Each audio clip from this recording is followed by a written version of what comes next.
Randa and SPCA and Shelley work hand in glove with us, and we are thankful beyond words for all of the help that the SPCA and Best Friends gives us dealing with these horrible issues. I'm going to give you a synopsis of this hoarding case we are working, and then Randa will give you more details because we actually received the tip on this case from the SPCA. So we went to do a welfare check because everyone was suspicious that we had a hoarding case. And when our deputies arrived, we found what one of my very experienced people that investigates from our animal cruelty unit, an unbelievable situation. He said it's in the top three events that I've ever seen. He said it's just, words can't adequately describe it. So here's what we found out, and I'll introduce you to Lisa LaCharite. Lisa is 48 years of age. She is a second grade teacher at Ben Hill Griffin Elementary School in Frostproof, Florida. She lives on Facini Drive in Frostproof as well. And as she describes herself, I rescue animals. Well, as we got in to do this well-being check, we found out that she and her mother live in this double-wide mobile home. And as the investigation unfolded, they had 309 animals living inside this mobile home with them. Did you hear what I said? You can't make this stuff up. You know it's got to be true. 309 animals in this mobile home. So as we are trying to work through this, we find a 75-year-old lady, her mother. And her mother is also living in this environment. So the two of them are. The investigation started yesterday morning at about 9:50, and we are still working now on this investigation as we speak. You can imagine the challenges we have when this 309 animals almost doubles the population of our shelter. And we'll talk more about that in a minute. We seized 142 cats. Of the 142 cats, more than 100 were roaming freely in the house. We seized 164 ducks, chickens, and 1 peacock. And we seized 3 dogs. Now it's important to point out that Lisa is not an evil person. She is an overwhelmed cat lady. She clearly violated the law. She continued to violate the law. We found cats that were neglected, cats that were significantly ill. She's being charged both with misdemeanor and felony charges as it relates to the animal. In addition to that, she's charged with elderly neglect, which is a felony, because she's the caregiver for her 75-year-old mother. Now, I'm going to go through a couple of the circumstances that we saw immediately. And as they say, you know, this can be upsetting to some people. How about this? Now, understand they're living in this mobile home with the feces all over the place and the urine up and down the wall. Well, how about this one? Here's a cat looking up at the door. Did I repeat enough that they're living in this mobile home? You and I can't imagine. Or how about the duck living in this container? These animals were neglected and abused just by the environment they were kept in. Here's an example of a very sick cat. This cat is remarkably ill. The one that I don't think you can ever forget, this is their washing machine. How's that? Do you think they got a feces problem in and around their washing machine? And then there's the big picture. This is the cats on top of the filing cabinet. And all that is going on there. Imagine 100 plus cats roaming freely in a double wide mobile home. Imagine ducks and chickens stacked on top of each other, 4 and 5 cages high,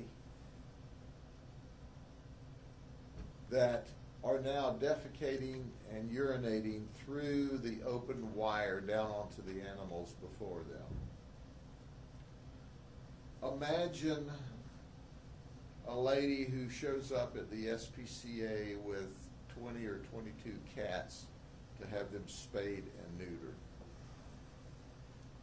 Imagine that when you drive into the driveway and they live somewhat off of the road, and you get out of your car at their fence gate, you can smell the smell from there. We had the fire department come out and do a free air quality test inside the mobile home, and they had as high as 100 parts per million in the urine or the ammonia smell. More than 50 parts per million is hazardous to human and animal health. And this 75-year-old lady who was an invalid and couldn't get around very well on her own lived in it all the time. And these cats lived in it all the time. And these ducks and these chickens lived in it all the time. The people at school said that she smelled all the time. Do you think? I mean, can you imagine? And interestingly enough, the people at SPCA are the experts. When she came in, they looked at the animals, they looked at her, they smelled her and said, this lady's a hoarder. And they were sure that there was neglect going on, and they called us. So I'll have Randa give you the details from the SPCA, and once again, I want to thank you and your organization, and Shelley, the big boss, who's not able to be with us today because she has other obligations, for all of the work you do with us to help us save the animals. Then I'll wrap up talking about what we're going to do and what we need your help with, because we have so many animals at the shelter right now. So the beginning of December, this client came in twice with a total of 22 cats to be spayed and neutered. Upon arrival, the odor of ammonia was overwhelming, which is a clear sign we might have some problems. Upon examination of the 22 cats she brought in for spay and neuter, they were in extremely poor condition. There was severe flea infestation, missing fur, upper respiratory with green nasal and eye discharge, and also a lot of wounds from fighting. So noting the very poor condition of these cats and discussing it with the client, she made a comment that the ones still at her property are in way worse condition, which clearly made us realize we need to get animal control involved and do a welfare check on the existing animals on the property, due to the ones we just saw, 22 of them were extremely emaciated and in poor condition. We did send home medication with the client for the cats in hopes that she would medicate them to help with the upper respiratory. with the 22 that we saw, 7 of them did get medication. So once we reached out to Polk County Animal Control, we will commit to taking the 22 that we spayed and neutered for her, in addition to helping them out as well. So here's where we are. Animal Control is open the rest of today and open in the morning. Monday's Christmas. If you've thought about or haven't thought about maybe a pet for a loved one, now would be a great time. We need you to help us get the animals out that we have ready to go, or that we can get ready to go, so that we'll have space for the ones we had to take yesterday. Now, it's Animal Control obviously is going to be closed to the public on Sunday, Monday, and Tuesday, which are holidays. But Wednesday through next Saturday, once again, will be open. I have waived the adoption fees on all the cats and all the dogs through the end of the year. So come get a cat or a dog, a special friend forever. That's going to include all the shots, the chips. It's out the door and ready to go at no cost to you. We have an overload right now is because of this rescue that we did. We're doing our best to save all of these cats, all of these ducks, all of these chickens. I'm grateful that Lisa, as I said, she's not an evil person. She surrendered all but 3 dogs and 3 cats to us. So they are now legally in our possession. We're going to take the ducks and the chickens to an auction tonight. It's called a small animal auction. It's on, I believe, Highway 542, just east of Cumbie Road. So if you want ducks or chickens, please go there tonight and bid on these birds, because we need to get them into someone's home and out of the shelter. That leaves us with, 142 cats to deal with. We appreciate SPCA, who's going to take the 22 they originally neutered or spayed, and they're going to help us with some others. But we also have a lot of cats that's already ready to go. If you'll come take those, it'll create more space for these. The investigation is ongoing. We anticipate that Lisa will receive additional charges.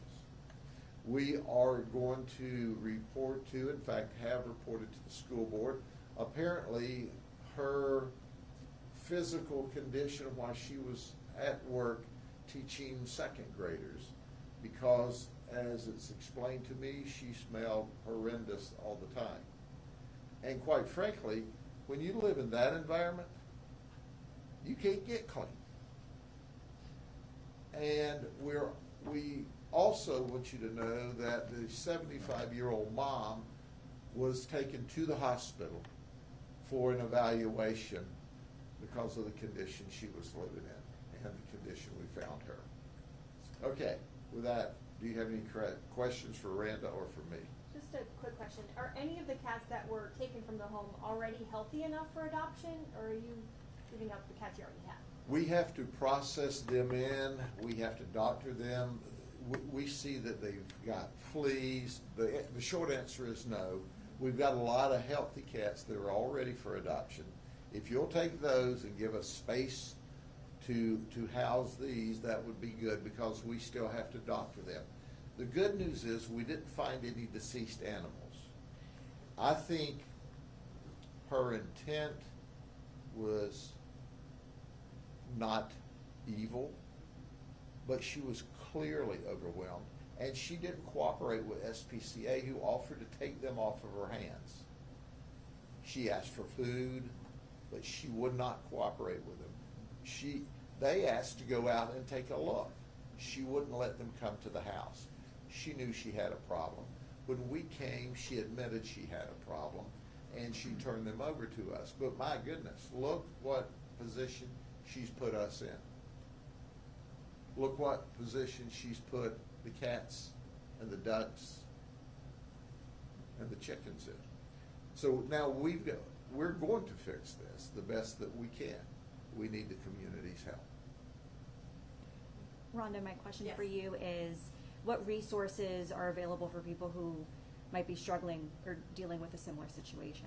Absolutely. So we have programs at SPCA Florida that are either free or low cost for spay and neuter services.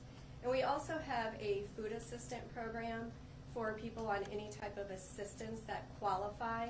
And once a month, we'll give them a portion of cat or dog food to help them out to feed their pets. So we want the animals to stay in the home, but also to be healthy and in a healthy environment.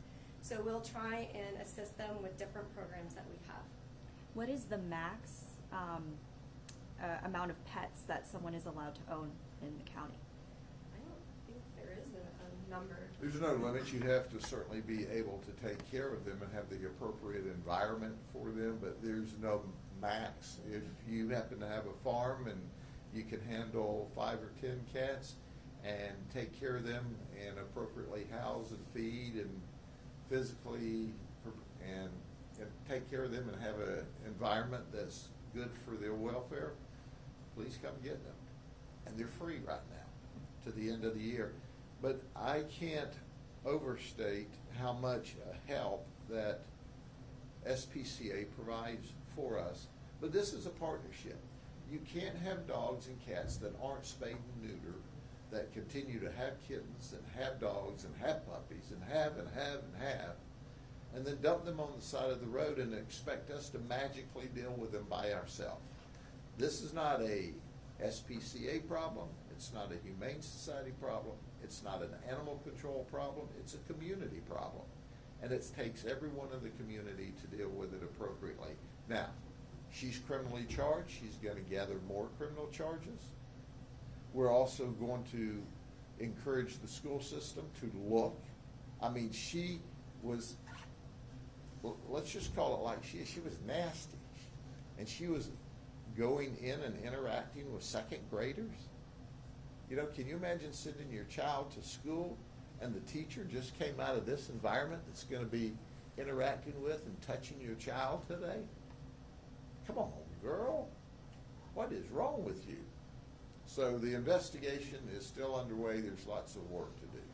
Sheriff, at this point, have any of the animals have they had to be euthanized? Not yet, but we may be there before the day's over. We don't know. I mean, we've got a vet that's having to evaluate 309 animals. So we're looking at the sickest first, and have been working on this all morning long after we got them to our shelter. And so far, they've not had to euthanize any. And so we hope and pray that that's not the case. But the end game here, folks, is there's only so much room in the inn. So if you don't help us, at some point in time, we don't have a choice but euthanize. We're not rushing to that conclusion, and we hope that we can adopt out, and the community can come together and come adopt and help us make room in the shelter so we can take care of these sick animals and get these healthy ones at home for Christmas. Sheriff, has the school said anything about her employment to this point? No, they have not. We have made them aware of the circumstances of her arrest, and apparently the feedback that I'm getting is that everyone at the school recognized she smelled. What do you think? Just saying. Okay? I wish everyone a wonderful Christmas. May God bless you all and your families, and we will continue to work together to help the animals. They didn't ask to be put in cages and stacked on top of each other and live in that environment, but we rescued them last night. Take care.